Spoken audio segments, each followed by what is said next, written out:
Good morning. It is. What are orbs, and why have I started to recognize them? It's energy, but it's more than energy. It's energy with momentum, which means it's consciousness focused, which means it's spirit, and that's why you've begun attracting it. Mm-hmm.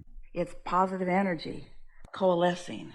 It's energy focused and therefore more visible. It's vibrations and thoughts that are turning to visible things for you.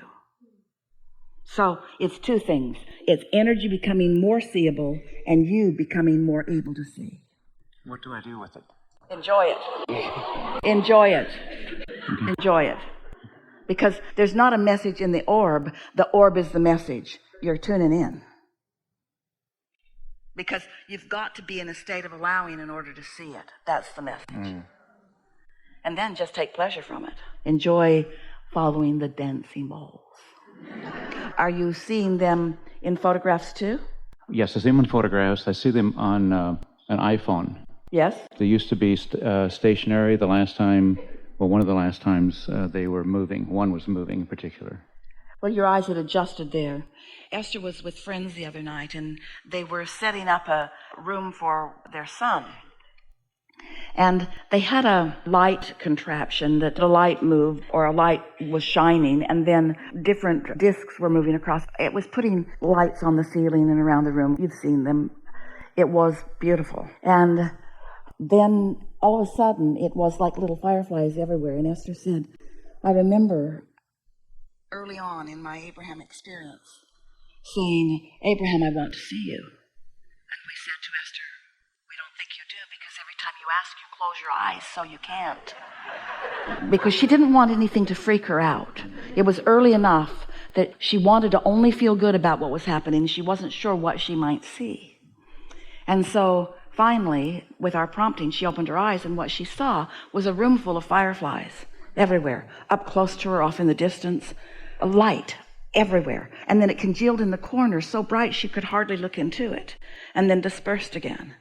And we explained to her at the time that that is the most accurate way of depicting ourselves to her, because we are thought energy. And so she translated us in that way.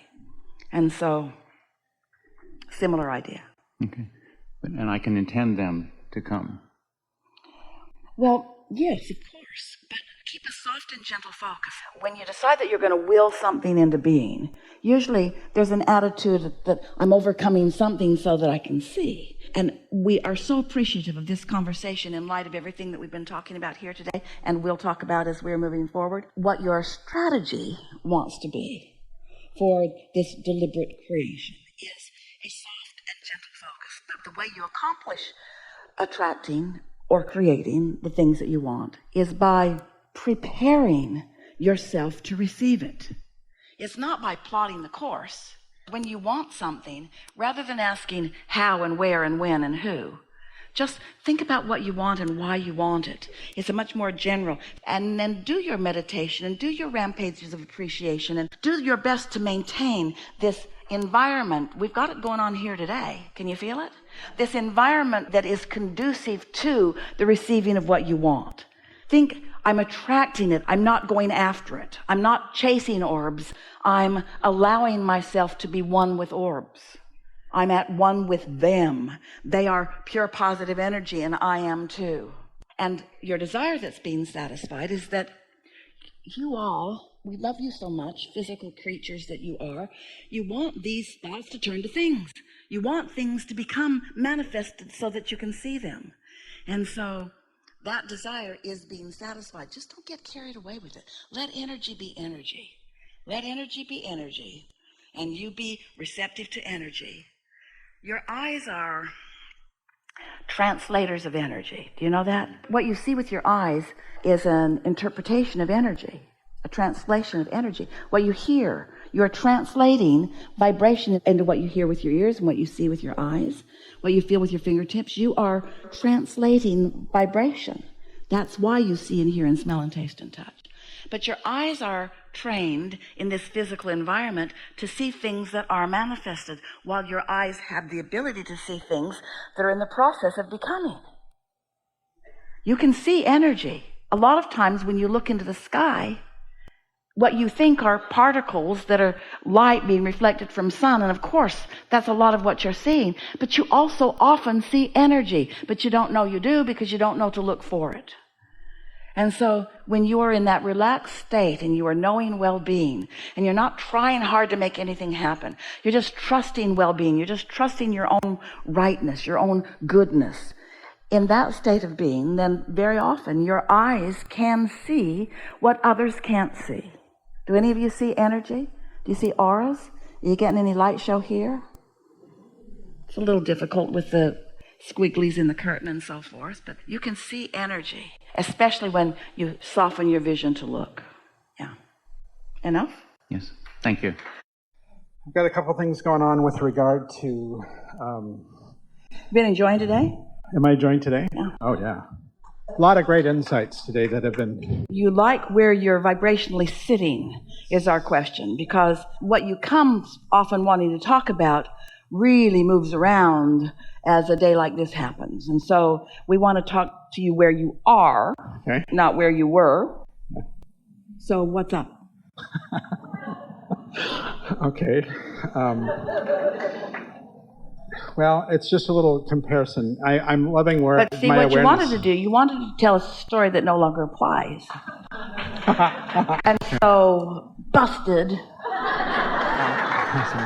So when we call these seminars co-creating at best, what we mean is that you move with the energy and you join the perspective of your inner being. Often, when we visit with someone for a little bit, they'll ask a question, and then we'll talk for a while, and then their vibration rises, and they see it differently, and then we say, now ask that question again, and they can't.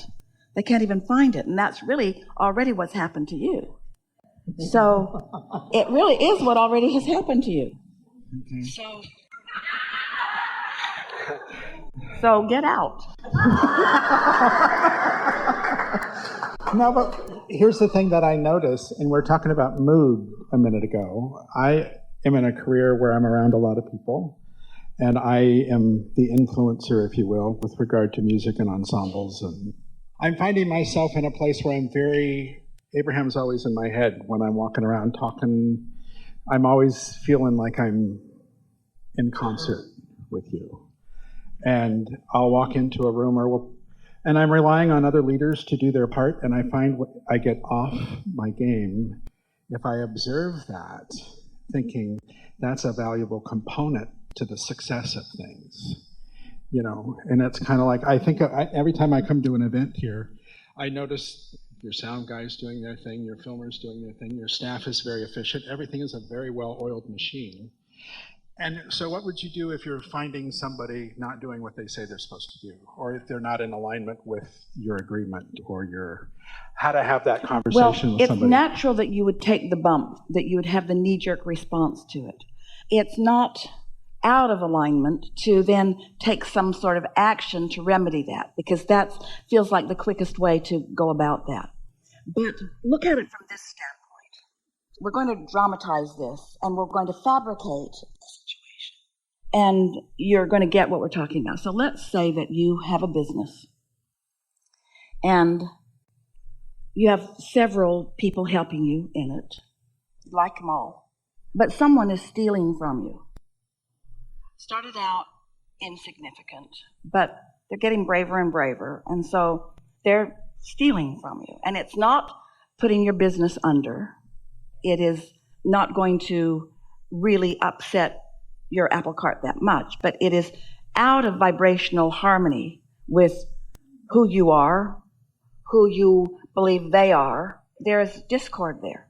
Feel the difference in these scenarios of you being suspicious of it and making everybody uncomfortable as you sniff around, or you're just trusting that well-being is always yours and that things are always working out for you, and that your inner being is aware of what you want and what your intentions are and is guiding everything really to the perfect unfolding. And so you get an impulse to go somewhere that you usually don't go, and you walk right in, and there it is, right in front of you. Right in front of you. And so then you say, Well, this is not a vibrational match. I love you, but this is not a vibrational match, because you've allowed the universe to give you the clarity that you needed, because until you've got that clarity, your sensing isn't clarity enough. You don't want it to be, but you think it is, but you don't want it to be, but you think it is, but you don't want it to be. So your observation of this is causing split energy within you, where if you keep focusing on things that feel good to you, if you keep giving everyone the benefit of the doubt, if there is something that is really out of alignment, your inner being will guide you to a situation where with enormous clarity you will know. And you're not there. You don't have that enormous clarity. And that's why it feels like, don't want to do this, don't want to do this. Does this make sense to you? Because your inner being is not only rooting for your well-being, but for everyone else's as well, and wanting the best possible scenario. And so whatever you need to know in order to make the decisions, oh, hear this. Your inner being is guiding you toward clarity at all times. So your inner being is encouraging situations that produce clarity. Ooh, doesn't that sound different than your inner being thinks that you should just be blissfully happy every moment of every day? Your inner being is guiding you consistently toward things that will produce clarity within you, because clarity is satisfying, isn't it? And confusion certainly isn't. Ambivalence isn't. Indecision is so unpleasant, and decisiveness is so pleasant. And so if you feel indecisive about something, then you need to give it a little more time to get more ready to be ready to be ready. And everything that happens, if you see someone slacking off, if they're not showing up on time, if they're not keeping their commitments, if they're not doing a good job, then every time that happens, what you do want goes into your vortex. So then what happens is the discord in them becomes more evident. They're doing that, you want this. They're doing that, you want this. You're doing that, you want this. And eventually, if you are in tune with all of this, you'll be guided to the clarity of being able to see crystal clear with no feeling of anything out of alignment, that this just isn't a vibrational match. For a long time, we called this gathering the science of deliberate creation, which was a really good name, because science indicates the ongoing unfolding of it, and deliberate, you want to be deliberate, and creation can't stop that. But humans took it too seriously, and you tried to suck your thoughts back, and then we began calling it the art of allowing. Well, there was a little confusion for some people in that too, because they think that the art of allowing means that anybody can just do anything and you'll just suck it up and allow it, like it was the law of tolerating. But it is the art of allowing. What does that mean? The art of allowing you to be in the most concert with the most of who you are the most of the time. The art of allowing your clarity, your connection, your alignment, your insight, your brilliance, your timing. And so if that's what you care about, everything has to work out. It's like our friend said. So if I'm just following my bliss, everything will work out. If you are reaching for the thoughts that feel the best to you, everything that is important for what you are doing will be shown to you. Doesn't that clarify a lot? Is every person that you are working with or moving through time with, is everyone really a good vibrational match for you? No. But isn't the contrasting experience helping you to identify more clearly? And isn't alignment with what you want then going to give you the clarity so that these manifestations can start shaping up in a way that will please you? One of the things that we've noticed about all of you is that you could have someone in your life that is really not a vibrational match because you really don't understand what your receptive mode is and what you're being inspired to do. You hold off on doing what is the best vibrational match for all the wrong reasons, and you don't help yourself and you don't help them. If somebody's not a vibrational match, then the universe is working to deliver them somewhere else too. You see what we're getting at? Yeah.